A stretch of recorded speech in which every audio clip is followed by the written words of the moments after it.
फलक को जिद है जहां बिजलियां गिराने की, हमें भी जिद है वहीं आशिया बनाने की। श्री राम लागू जी किसी पहचान के मोहताज नहीं हैं। उन्होंने अपने स्पोर्टिंग रोल से फिल्मों में अलग ही मुकाम हासिल किया। श्री राम लागू पेशे से डॉक्टर थे।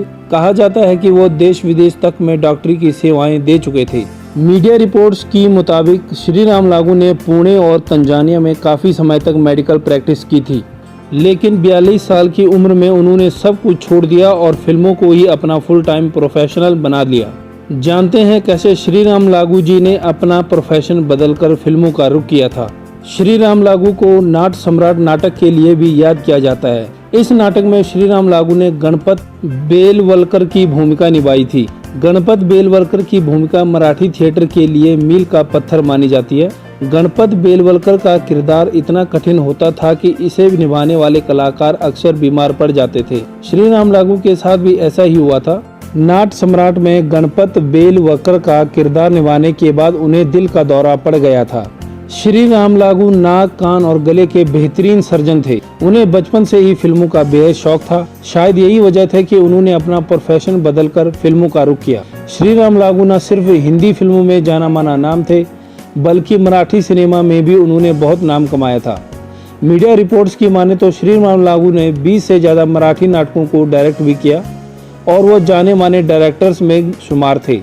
उन्होंने अपने कैरियर की शुरुआत आहट एक अजीब कहानी से की थी। यह फिल्म साल 1971 में आई थी। श्री राम लागू जी ने MBBS की पढ़ाई की थी। उन्होंने पुणे में 6 साल प्रैक्टिस भी की। इसके बाद वो एडिशनल ट्रेनिंग के लिए कनाडा चले गए थे। 60 के दशक में भारत के अलावा उन्होंने तंजानिया के लोगों का भी इलाज किया था। नाट सम्राट और वेयर डेथ शीड अवे जैसे प्ले करने के बाद श्री राम लागू को सबसे ज़्यादा पहचान बॉलीवुड इंडस्ट्री में मिली थी। श्री राम लागू ने 1975 में फिल्मों में कदम रखा और फिर 20 सालों तक अपनी अदाकारी से ऑडियंस को इम्प्रेस करते रहे। एक्टर ने उस वक्त के सुपरस्टार राजेश खन्ना के साथ भी स्क्रीन शेयर किया। दोनों ने मकसद, सौतन, नसीहत, थोड़ी सी बेवफाई और आवाम जैसी फिल्मों में काम किया। बॉलीवुड में कैरियर शुरू करने के बाद श्री राम लागू ने देवता, किनारा, मुकद्दर का सिकंदर, लवारिश, इनकार, श्रीमान श्रीमती और सदमा जैसी मूवीज़ में नजर आए थे। उन्होंने अमिताभ बच्चन के साथ कई फिल्मों में स्क्रीन शेयर किया था। श्री राम लागू ने अपने पूरे कैरियर में कई मराठी फिल्मों का भी हिस्सा रह चुके हैं। उन्होंने दीपा लागू से शादी रचाई थी। उनके बेटे का नाम तनवीर लागू है। श्री राम लागू को 1978 में हिंदी फिल्म घरौंदा के लिए सर्वश्रेष्ठ सह अभिनेता के फिल्म फेयर पुरस्कार से नवाजा गया।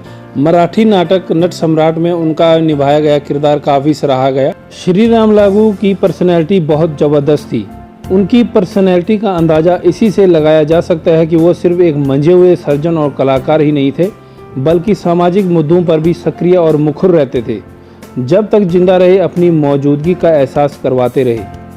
92 साल की उम्र में 17 दिसंबर 2019 में पुणे के एक निजी अस्पताल में डॉक्टर श्री राम लागू ने अंतिम सांस ली।